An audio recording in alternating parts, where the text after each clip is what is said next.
विद्यार्थियों, आज हम चर्चा करेंगे बीए थर्ड ईयर के सेकंड पेपर विश्व के इतिहास के प्रमुख टॉपिक फ्रांस की क्रांति। फ्रांस की क्रांति की चर्चा हम पिछले वीडियो में कर चुके हैं। आज हम फ्रांस की क्रांति का यूरोप पर पड़ने वाले प्रभावों की चर्चा करेंगे। तो आइए देखते हैं कि इस क्रांति का यूरोप के अन्य देशों पर क्या प्रभाव पड़ा। यूरोप के इतिहास में ही नहीं बल्कि सारे संसार के इतिहास में इस क्रांति का एक विशिष्ट स्थान है। इस क्रांति ने सही अर्थों में मध्ययुगीन व्यवस्था का अंत करके आधुनिक युग का सूत्रपात किया। इतिहासकार हेजन के शब्दों में, फ्रांस की क्रांति ने राज्य के संबंध में एक नई घोषणा को जन्म दिया। राजनीति तथा समाज के विषय में नए सिद्धांत प्रतिपादित किए, जीवन का एक नया दृष्टिकोण सामने रखा और एक नई आशा तथा विश्वास उत्पन्न किया। इन चीज़ों से बहुसंख्यक जनता की कल्पना और विचार प्रज्वलित हुए। उनमें एक अद्वितीय उत्साह का संचार हुआ तथा असीम आशाओं ने उन्हें अनुप्राणित किया। इतिहासकार डेविस का मत है कि 1917 को रूसी क्रांति के पूर्व और कुछ अंशों में उसके बाद भी इस क्रांति ने संसार की अधिकांश महत्वपूर्ण ऐतिहासिक घटनाओं को प्रभावित किया। क्रांति के जो प्रमुख परिणाम थे वो कुछ इस तरह थे जिन्होंने विश्व को और विशेषकर यूरोप को प्रभावित किया। तो सबसे पहला था सामंती व्यवस्था का अंत। मध्यकालीन समाज की सामंती व्यवस्था का अंत करना फ्रांसीसी क्रांति की सबसे महत्वपूर्ण देन है। सदियों तक करोड़ों व्यक्ति इस व्यवस्था के अंतर्गत पिसते रहे। आर्थिक शोषण तो इस व्यवस्था की चारित्रिक विशेषता थी, लेकिन इसकी सबसे बड़ी बुराई यह थी कि इसके अंतर्गत सामान्य व्यक्ति का कुछ भी महत्व नहीं था। फ्रांस की क्रांति ने इस अपमानजनक व्यवस्था का अंत कर दिया। उसने समानता के सिद्धांत का प्रतिपादन करके सामान्य व्यक्तियों को उनके उपयुक्त स्थान पर प्रतिष्ठित किया। फ्रांस की क्रांति का आगे चलकर दूसरे देशों के लोगों पर इतना अधिक प्रभाव पड़ा कि यूरोप के अन्य देशों में धीरे धीरे सामंती व्यवस्था का अंत हो गया। अब दूसरा प्रभाव था इसका धर्मनिरपेक्ष राज्य का उदय। धर्म के क्षेत्र में उदारता और बाद में सहिष्णुता लाना इस क्रांति की एक महत्वपूर्ण देन है। क्रांति के फलस्वरूप यूरोपीय देशों में धार्मिक सहिष्णुता का प्रादुर्भाव हुआ और लोगों को धार्मिक उपासना की स्वतंत्रता मिली। मध्यकालीन शासकों का हमेशा यही प्रयास रहता था कि उसके राज्य के सभी निवासी केवल उसी धर्म को माने जिसमें स्वयं राजा विश्वास करता हो। अन्य धर्मावलंबियों को कठोर से कठोर दंड दिए जाते थे। क्रांति ने धर्मनिरपेक्ष राज्य की स्थापना का मार्ग प्रशस्त करके मानवता की बहुत बड़ी सेवा की। तीसरा प्रभाव था राष्ट्रीयता का विकास। फ्रांस की क्रांति ने एक ऐसी प्रगतिशील राष्ट्रीयता को जन्म दिया जिससे आधुनिक संसार आज भी अत्यधिक प्रभावित है।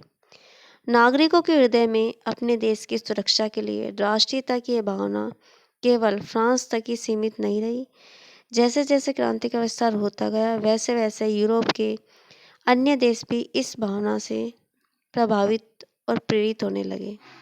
संसार के सभी दलित और परतंत्र लोगों में इस भावना का प्रसार हुआ और प्रत्येक देश में अपने राष्ट्र को स्वतंत्र तथा उन्नत बनाने के लिए आंदोलन उठ खड़े हुए। अब देखिए इस क्रांति की राजनीतिक देन। क्रांति ने राजाओं के देवी सिद्धांत का अंत कर लोकप्रिय संप्रभुता के सिद्धांत का प्रतिपादन किया। शासन की बागडोर केवल एक व्यक्ति के हाथ में न रहकर तथा संप्रभुता केवल राजा में ही केंद्रित न होकर राज्य की जनता के हाथ में हो, यह इस क्रांति ने प्रमाणित कर दिखाया। अब सर्वसाधारण प्रत्यक्ष रूप से देश की राजनीति में हिस्सा बटाने लगा। इससे जनता में आत्मविश्वास की एक नई भावना का संचार हुआ। राजनीतिक दलों का बड़े पैमाने पर उदय एवं विकास हुआ। इसका अगला प्रभाव था व्यक्ति की महत्ता स्थापित होना। मानव अधिकारों की घोषणा और स्वतंत्रता एवं समानता के सिद्धांतों का प्रतिपादन करके फ्रांस की क्रांति ने व्यक्ति की महत्ता एवं गरिमा को स्वीकार किया। क्रांति के पूर्व साधारण व्यक्ति का कुछ भी महत्व नहीं था। समाज में केवल विशेषाधिकार संपन्न लोगों का ही प्रभाव था। अब सर्वोच्च सत्ता जनता में निवास करने लगी। जनता के विचारों की अभिव्यक्ति ही शासन के स्वरूप का आधार बन गई। इस प्रकार व्यक्तिगत स्वतंत्रता का सिद्धांत क्रांति की अमूल्य देन बन गया। अगला प्रभाव था इसका समाजवाद का प्रारंभ। फ्रांस की क्रांति ने समाजवादी व्यवस्था का मार्ग भी प्रशस्त किया। इसने अमीरों और निर्धनों को न्याय के सम्मुख समानता प्रदान की, सभी के लिए समान कानूनों की व्यवस्था की। यह ठीक है कि क्रांति ने श्रमिकों की स्थिति को सुधारने तथा पूंजीपतियों का सफाया करने में अधिक सक्रिय कदम नहीं उठाया, परंतु सामंत प्रथा का अंत, विशेषाधिकारों की समाप्ति तथा चर्च की शक्ति को समाप्त करके उसने समाजवादी व्यवस्था की पृष्ठभूमि अवश्य तैयार कर दी। और जो सबसे महत्वपूर्ण प्रभाव था वो था स्वतंत्रता, समानता एवं बंधुत्व की भावना को स्थापित करना। फ्रांस की क्रांति ने मानव जाति को स्वतंत्रता, समानता एवं बंधुत्व का नारा प्रदान किया। स्वतंत्रता मनुष्य का जन्मसिद्ध अधिकार मान लिया गया।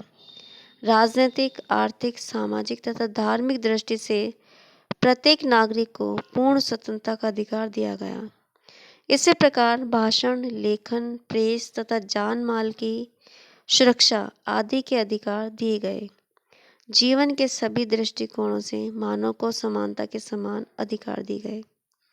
न्याय के सम्मुख समानता एवं सार्वजनिक पदों को योग्य व्यक्ति के लिए खोलना समानता का ज्वलंत उदाहरण है। परस्पर प्रेम, सहयोग एवं सहानुभूति ही बंधुत्व है और इसी का विकास क्रांति का मुख्य ध्येय रहा था। इन्हीं के आधार पर आने वाले संसार में लोकतंत्र की नींव मजबूत हो पाई। तो ये थी फ्रांस की क्रांति और फ्रांस की क्रांति का विश्व पे, यूरोप पे प्रभाव। अगली वीडियो में हम चर्चा करेंगे नेपोलियन बोनापार्ट के बारे में। तब तक के लिए नमस्कार, धन्यवाद।